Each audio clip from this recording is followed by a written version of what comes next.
Développement affectif et cognitif, Ouais. il suit le développement physiologique. Jusqu'à la puberté, l'enfant prépubère est immature physiologiquement pour la sexualité d'adulte. De la même manière, il est affectivement et cognitivement immature pour une sexualité d'adulte.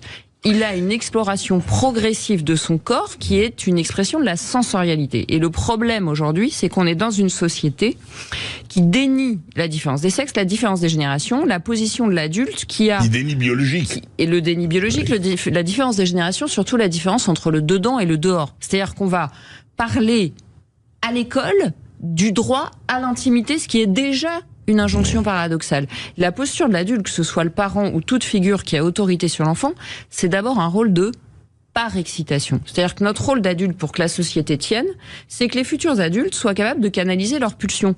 Donc on doit d'abord par-exciter l'enfant. Est-ce que ça vous viendrait à l'idée, André, si je vous confie pendant quelques heures un petit enfant de 9 mois, de lui donner de la viande non moulinée ? Non, parce qu'il n'a pas de dents. C'est-à-dire que notre rôle d'adulte, c'est de présenter la réalité à l'enfant au fur et à mesure de ses capacités d'assimilation.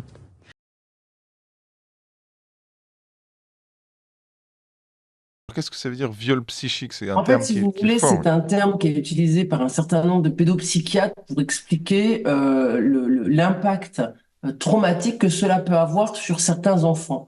En fait, quand vous obligez un enfant à entrer dans un registre sexuel à un âge où il n'est pas du tout capable de recevoir cette information, Maurice Berger explique très bien les mécanismes traumatiques, c'est-à-dire c'est quand vous obligez un enfant à aborder un thème auquel il n'a absolument pas pensé avant, et donc vous faites effraction dans son psychique. C'est-à-dire que vous l'obligez à aborder un sujet qu'il soit a refusé parce qu'il n'a pas du tout envie d'en parler ou d'y rentrer à ce moment-là, soit parce que son imaginaire, c'est-à-dire ce qu'on va appeler sa vision fantasmatique, va être contraint d'imaginer des choses qu'il n'est pas en mesure de recevoir à ce moment-là.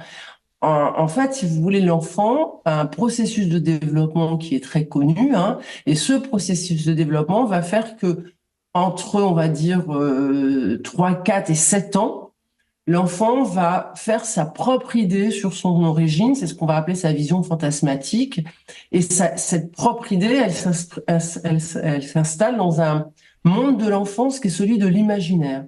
C'est ses constructions à lui. Et ces constructions à lui, elles sont très importantes pour l'enfant, pour se construire, pour 2 raisons majeures. Hein. Bon, il y en a plein d'autres, je simplifie évidemment à l'extrême, mais pour 2 raisons majeures. La première, c'est qu'en fait, l'enfant entre 3 et 7 ans va gérer des angoisses qui sont de se développer à l'extérieur de sa cellule familiale. Donc, il est inquiet.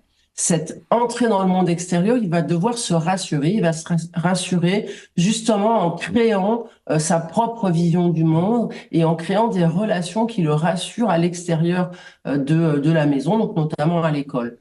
Et puis, il y a ces constructions sur l'origine de la vie, c'est-à-dire la manière dont il va penser son arrivée au monde, penser la relation de ses parents. Pour l'enfant, son papa et sa maman sont des amoureux pas comme les autres, et il va construire sa propre idée. Et le fait de venir percuter ces idées-là, ces pensées-là, vont obliger l'enfant à rentrer dans une réalité qu'il n'est pas en capacité à la fois d'élaborer cognitivement et même de recevoir lui-même pour regarder le monde qui l'entoure.